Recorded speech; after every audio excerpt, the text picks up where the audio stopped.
Well, welcome everybody to Cars, Guitars, and HVAC. And couldn't be more excited about our very first guest on our new format today. Um, Guitar player extraordinaire, songwriter, recording artist, but most important to me, a very, very dear friend. And that is the namesake of the Chris Mahoney Project.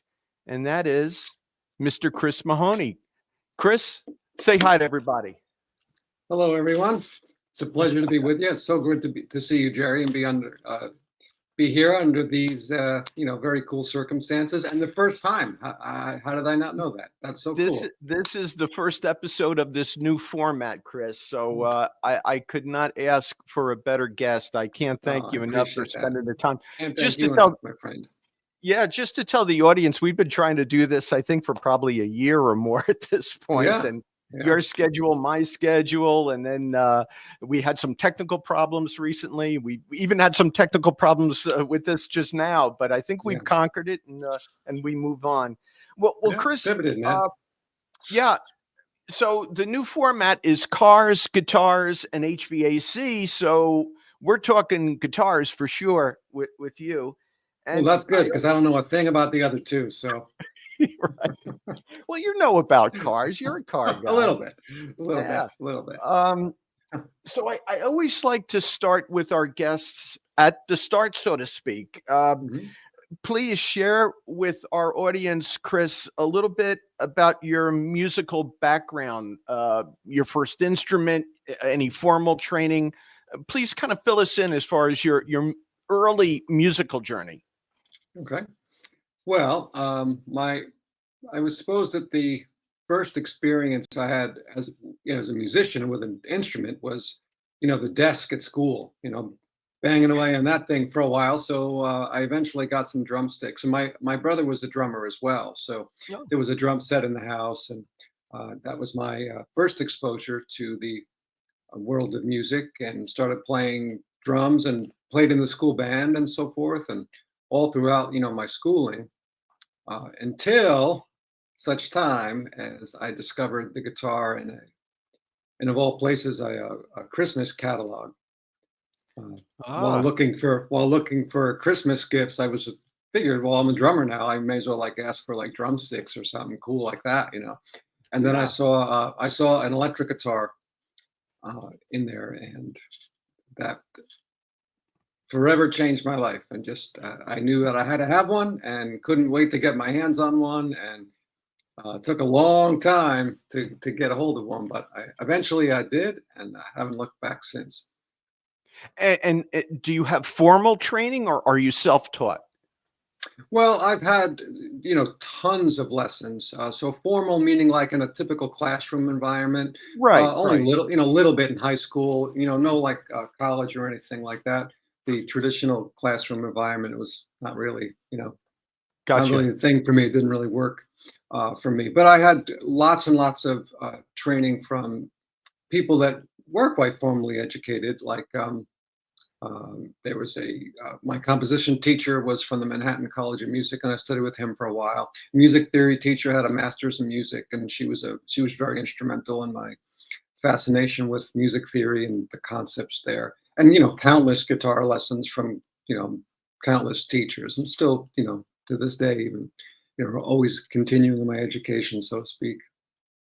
There's this. It's probably an urban legend. I don't know if it's true or not, but it's certainly been told many times that Randy Rhoads, whenever he was touring with Ozzy, no matter what city they would go to, he would disappear for a little while and find a local guitar studio, and he would take a lesson with a local guitar teacher. Think of that, Randy Rhoads never stopping learning. It's amazing. Yeah. Imagine being that guy, and Randy Rhoads walks in to say, "I'd like a lesson or two."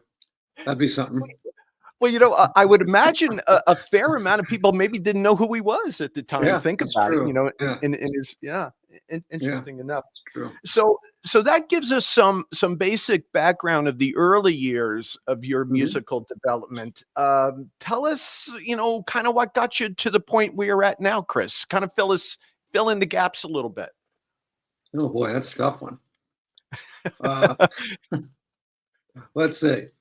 Well, I suppose that I can kind of link it back to that moment where I used to stare at the pictures of guitars and things. Because, as I said earlier, not having the ability to get one for a while, I would just sort of fantasize, if you will, about what it'd be like to play one and hold one and make noise with it and write songs with it. And so that was always the goal. So as soon as I got a hold of one, I just wanted to start writing songs and creating things. So Right. um, so that was always and to this day, that's still my primary goal. As much as I want to be an accomplished player, it's all about the song. At least for me, it is. Sure. So played in lots of different bands and so forth, and had great experiences with all of those. Some to lesser degree. I did quite a bit of traveling throughout the country with one particular band. Um, and then when that disbanded, it sort of happened in a way where it's I realized I had lost a little bit of sight to how it all started. I think the Right. beginnings are important. So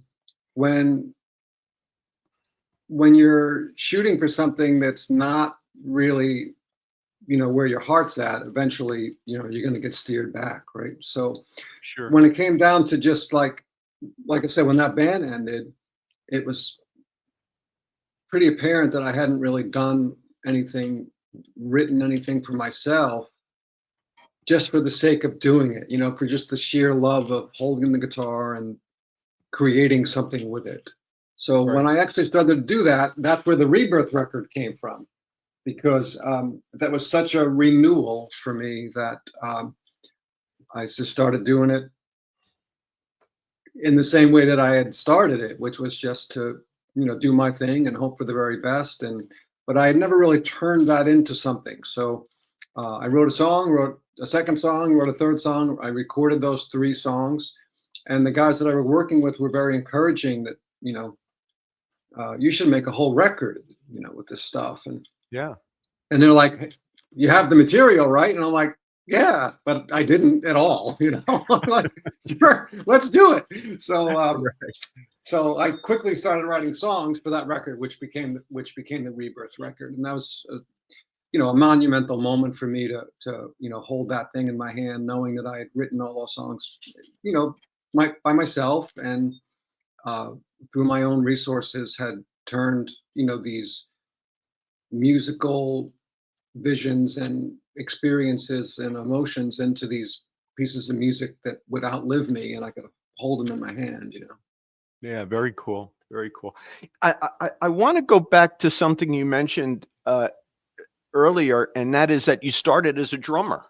Um, I, I I've often wondered that if starting as a drummer does not help your timing. One Absolutely, yeah, right. I would have to yeah. think so. One thing I've never had is timing, and you know that because Mhm. just for the audience to understand, It's Chris was my musical teacher for quite a few years back when mhm, Patricia and I were still living in New York. That's how Chris and I met. yeah. But he can testify, and I am uh, willing to accept it. I just have zero sense of timing, no matter how hard I tried. But I've always figured that if you had drumming in your background, it's almost like it's in your DNA. You have no choice but to understand the concept of timing because that's what the drummer is doing, right? Sure, yeah, they don't have to drummers don't have to think about, B flats and, E Dorian and things like that. They just think about the timing. And yes, to your point, by the time I picked up the guitar, I'd had a pretty solid grasp of what timing and rhythm were all about, and that's a Yeah. that's a it enabled me to get started in a, in a much more solidified way. And it's interestingly enough, many of the drummers that I've worked with over the years, after the first couple songs or whatever the situation might be, a studio session or something, they go, "Wow, man, you have really good timing for a guitar player." For a guitar player, right.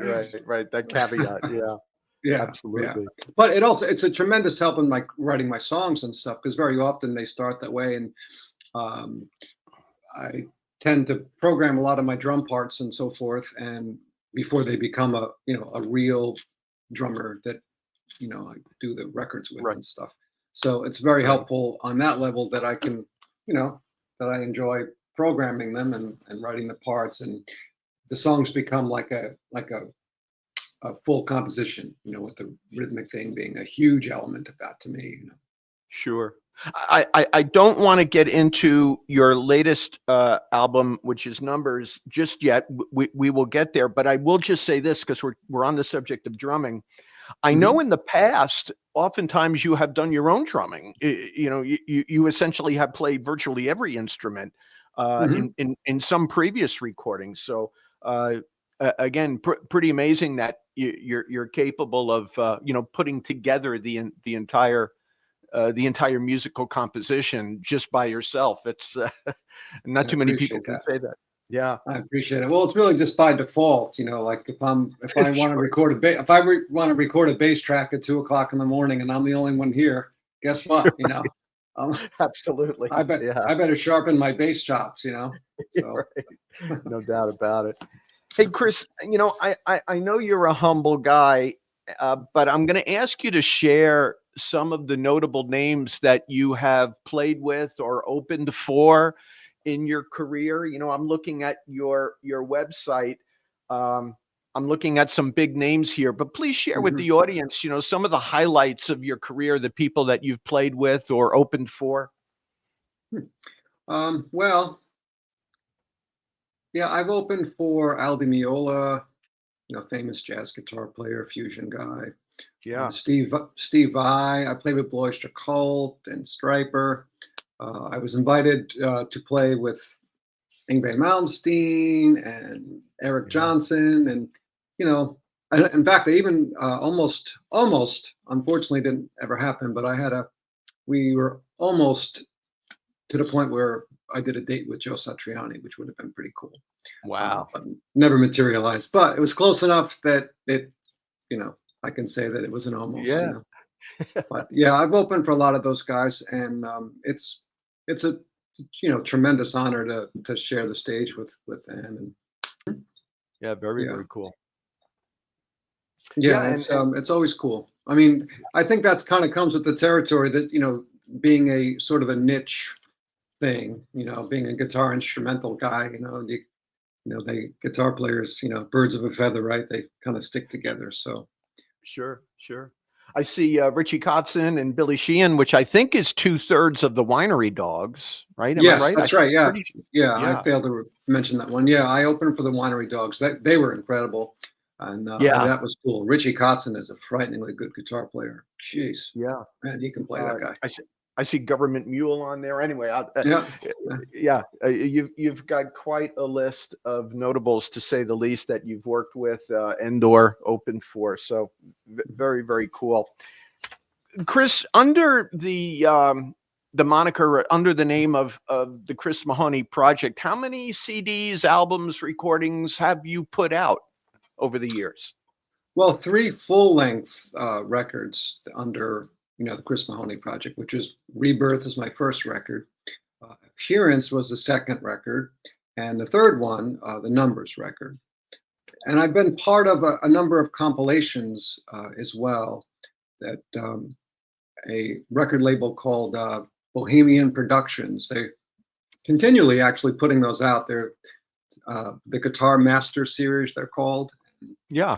There's several different songs that they've chosen over the years to include me in, which has been pretty cool. In fact, just to rewind on the musical highlight thing, I think a huge professional highlight for me was being featured in Guitar World magazine. There was a CD insert, and it was one of the songs that I had done, Led Zeppelin cover song.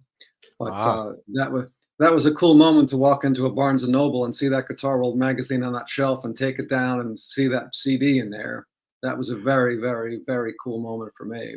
Oh, and I also too, having Tony Levin, you know, ah, arguably one of my favorite bass players, when he agreed to be on one of my songs, which was on the appearance record, when he agreed to do that, that was a not only was the experience incredible, but you know, when I heard the results, sat behind the console there and heard what he had done to it, it was just, mind blowing, really.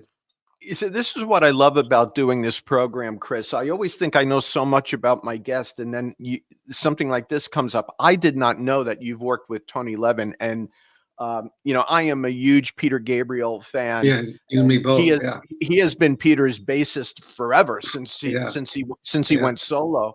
In yeah. fact, I think Respectfully, Peter Gabriel wouldn't be Peter Gabriel without that guy on bass. You know, he's no such no an no essential part of question. that sound. You know, I think he is the singular member of Peter's band that has been the constant yeah, through his solo career, yeah, and what an incredible live performer. He's yeah, mm, really, yeah. but that's something I didn't know that. That is super cool. Well, I have a rather humorous Tony Levin story. Let's hear it. Let's If hear it. are we limited on time here, No, no, or no, no. Go. okay? Okay, so when I was doing the appearance record, uh, the song that Tony appeared on was a song called Immersion. Okay, so Oh, the song was already done, right? I had already recorded it and moved on. But when we were doing it, the drums were done, the guitars and so forth. So I went to play I was playing the bass myself, you know, so I went to play the bass, and you know, the count comes in, start tracking the bass part. And like the guy I was working with at that time, Chris, who produced that record, he turns to me, and I can still see it, so clearly. He turns to me in his chair and he goes, "I can't let you play that, man." And I was like, "Why? Why? Why not?" And he's like, "Dude, it's the same bass line as Digging in the Dirt from Peter Gabriel." And I'm like, "No way." So he calls it up on YouTube and we start playing the song. And sure enough, it was the same bass part. It was like really similar bass part. So I had to wow. rethink the whole bass part. And I wound up doing something completely different on the synth bass, not a real bass. Right, right. Fast forward several months, again, song's already done, moved on. The opportunity to have Tony Levin play on something came about, and I thought, I think Immersion would be a good one for him to do. And I didn't mind for Tony Levin, I would have done anything, so I didn't You're right. mind reopening that session and starting over. So he does the track, and incredibly, the bass line, and you'll hear it now. If you'll Yeah, check it out now, when yeah, you hear yeah. him first come in, it's alarmingly similar to Digging in the Dirt. Yeah, Crazy, and we had no idea, of course, So now I can get away with it because it's the same guy, it's the him. same guy Yeah, that played it, So exactly. so it was a cool But thing for me. yeah, Well, brilliant mile. thanks for letting me share that. Yeah, well, brilliant minds think alike, I guess, Yeah, right? So you well, both had that same kind of line in your minds. That's pretty amazing. well, Um, songs speak, right? Songs very often tell you what they need, like sure. um, they if you sit back and listen to them, that is, like, oh, I need this now and I need that now. Like a painter would paint, that you look at that canvas and what does it need? Does it need Yeah, blue or red or whatever, So the yeah. songs speak. And sometimes they need space, right? I mean, one Yeah, thing I've always heard Roger Waters from Pink Floyd speak about was leaving space. He purposely did that. Everything did not have to be a fill, yeah, and yeah, sometimes it just needs a little air to breathe, so to speak. So yes, yeah, sometimes yeah, less and is more. That old saying. absolutely, and that's one of the things that I'm sure you appreciated too about Peter Gabriel is, he's the master of using space. The Yes. master of that, I think. But what's amazing, we'll get off of Tony Levin, but it's just Mhm, something I'm thinking. I've seen Peter so many times in concert, mhm, and of course with Tony Levin. They are very athletic. I mean, they are constantly moving. Peter Gabriel does the synchronized, even dancing and bouncing with the other players, and I'm mhm. just always amazed. I mean, I can't stand up and play guitar. I can't. I can't. I have to be seated. So I can't imagine bouncing around, moving around.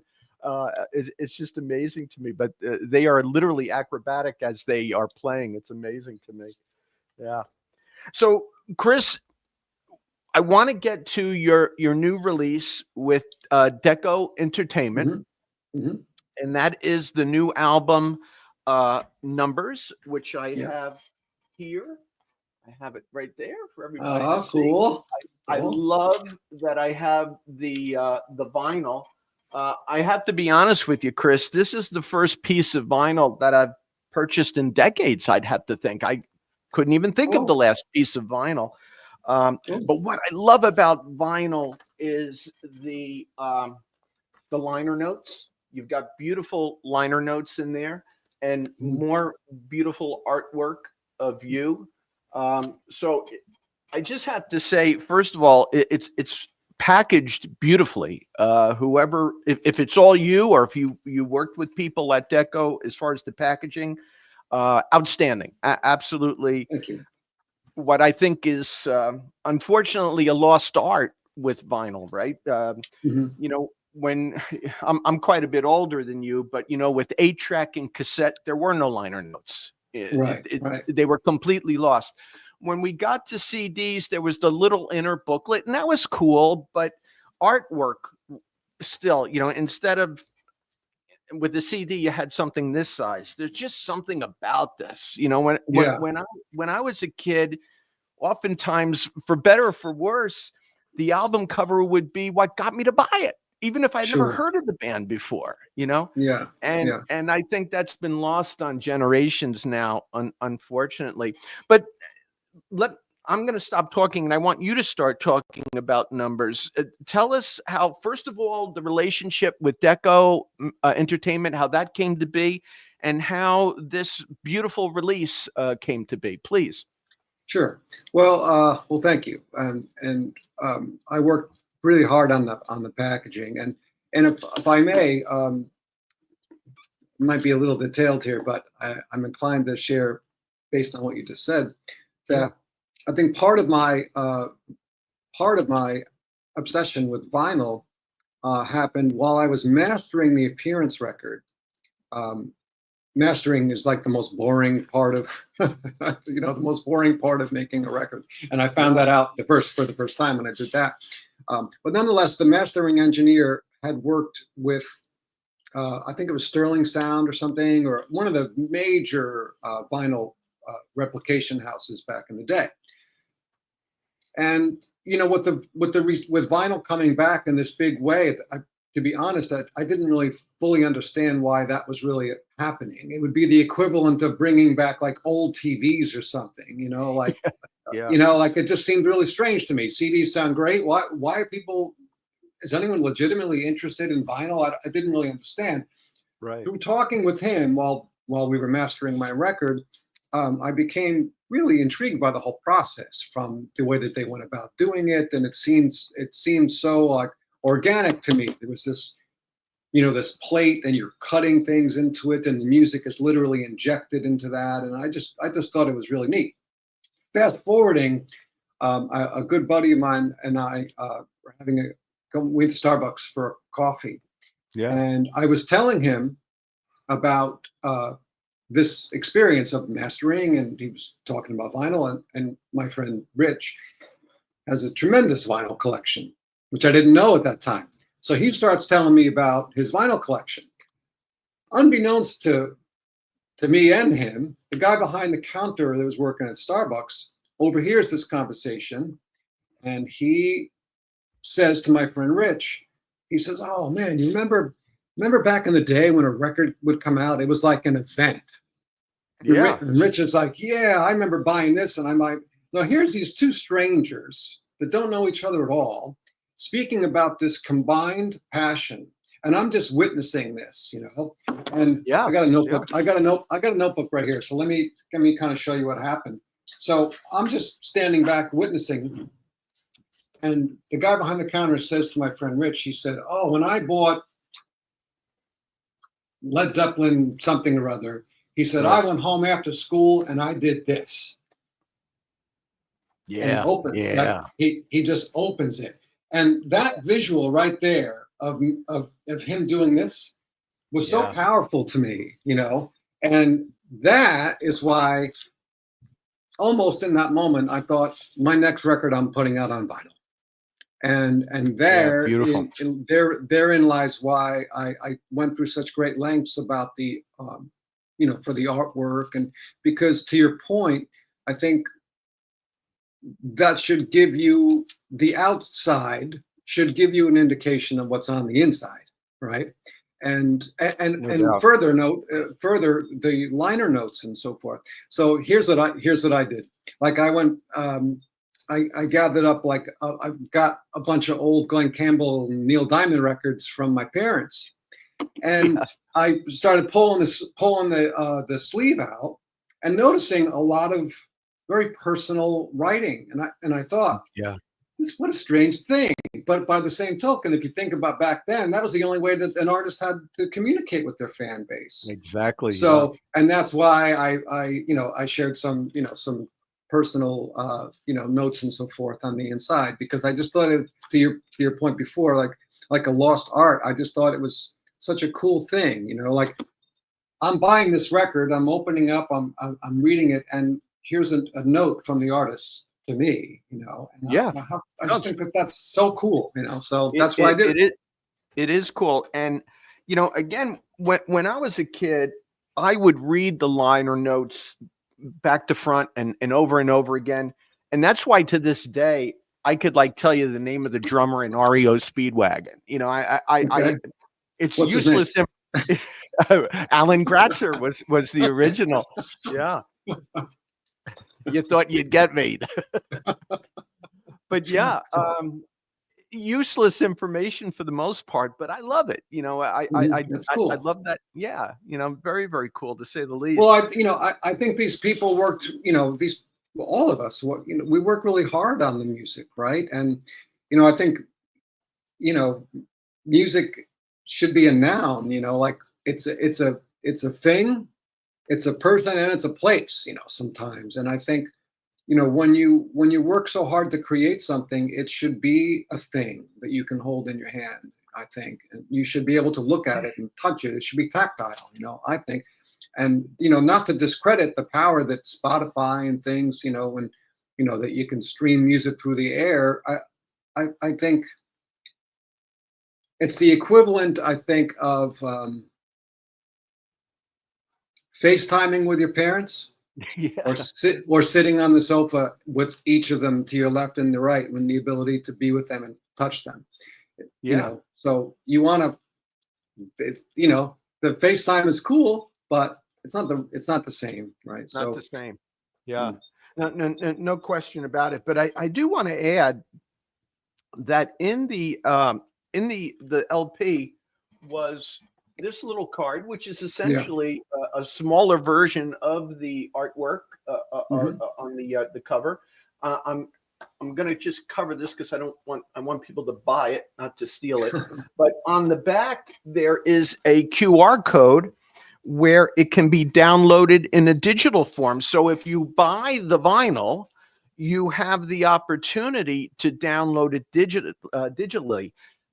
Brilliant, Chris. Yeah, I Again, I don't appreciate know that. if that's yours or Deco's idea, but yeah, you've the customer, the listener has made the investment, thankfully, right? Because Hmm. it seems like nobody buys music anymore, but they've made the investment to purchase the LP. Why not? Why not give them the option to do it digitally? I can't say digitally apparently, Hmm. but to have a digital download of the. I think that's terrific. And going back to what you were saying about vinyl, look, I'm much older than you, and I'm much older than just about virtually anybody who's going to be listening and watching this program. Um, I the only way I know how to purchase music is this way. Mhm. I don't do Spotify. I don't do any of that. So the only way I'm listening to music nowadays is if I'm in the car or my truck with Sirius XM, or if I'm here and I'm playing a vinyl album. So Mhm. people like me, there are still these dinosaurs like me out there that need this, that require this, because we are not savvy when it comes to things like Spotify and those other streaming opportunities. So Mhm. anyway, Well, I to get to commend you. the, I'm sorry to interrupt, Jerry, but to No, no, get no. to the second part of your question in regards to Deco, um, Yes, please. so I'll hit that up in a second. But in my various meetings with them, as far as whether we were going to work together and on what level we were going to work together, they're very very business savvy, right? So they had all kinds of data, to back up that vinyl is increasing exponentially in the music purchasing Yeah. population, exponentially, whereas streaming is actually shrinking. So, and I think that that's such a romantic thing when you see that, that shows you that people do want to hold it in their hand, and like I said, they had all kinds of charts and real numbers, throughout the entire globe to support that. Even the CD sales are actually have been increasing over Yeah. the Yeah. last number of years, and I think that's pretty incredible. And maybe the most incredible thing that they share with me, which if I didn't trust them, I wouldn't believe it. They said that 50% of the vinyl purchasing population, only 50% have a turntable at all, which that is incredible. So you're dropping $30 on something that you can't play, You're right. right? So, Well, well, why do you want it then? You only want it for a couple of reasons. One, you just think it's so, to your point you said before about the cover being cool. The record cover is going to look cool on your wall or something, or you want to support the artist directly, uh, or yeah. you just want to hold. This is so important to you that you want to touch it, and all of those reasons are beautiful, man. I think Yeah. it's Yeah. beautiful. Well, I guess I fall into that 50%. I mean, technically, I have a turntable, but it's not set up, quite Hmm. frankly. When we moved from New York, I never set it up. I will now, because to be honest with you, Chris, I waited to know we were going to get this done, this interview, to actually even take the cellophane off and open it up and look at the liner notes. I just did Oh, that cool. this morning for the Hmm. first time. Hmm. But yeah, so I haven't even played it. But yeah, like I say, I probably fall into that 50%. But there's a couple of reasons why I wanted it. Well, first of all, like you said, you want to support the artist, and I certainly want to support you, my friend. Um, but also, I'm a collector of Hmm. many things, uh, and to me, this goes into my collection. Hmm. I have vinyl albums, vinyl albums that I've never played, quite frankly. And Hmm. again, I consider them collector's items, and that's what I will consider this always, as a collector's item. Um, I'm going to come to New York and see you, and you're going to sign this for me, and then it really Oh, becomes very, very cool. special in my Oh, I'll be collection. honored. So Be yeah, honored for that. Hmm. like you say, there's many reasons for people to revisit the vinyl world again, for sure. And Hmm. I want to mention something about Deco Entertainment. Hmm. Before um, you told me that you had signed with them and that you were doing this project with them, I frankly had never heard of them before. So Hmm. me being me, I start researching who they are, and when I go on their website, they have an incredible catalog of artists. Yeah, You know, yeah, and growing. You know. and growing. I mean, really, some many names that I know, many of that I don't, but I mean some really incredible names. Um, but another thing that blows my away, coincidences. Um, a buddy of mine from the HVAC world, believe it or not, that's how Derek Moore and I met. Derek Moore is an original member of a band called Nectar, Nektar, Nectar. And Nectar goes back to the late 60s, early 70s. They had a gold record here in the United States called Remember the Future. Remember the Future. Um, and Derek has now reformed the band, and he has signed with Deco Entertainment. How cool How is cool is that? that? So, That's so amazing, man. now I have two very close friends with Deco. So just an amazing Oh, cool. coincidence to say the least. Yeah.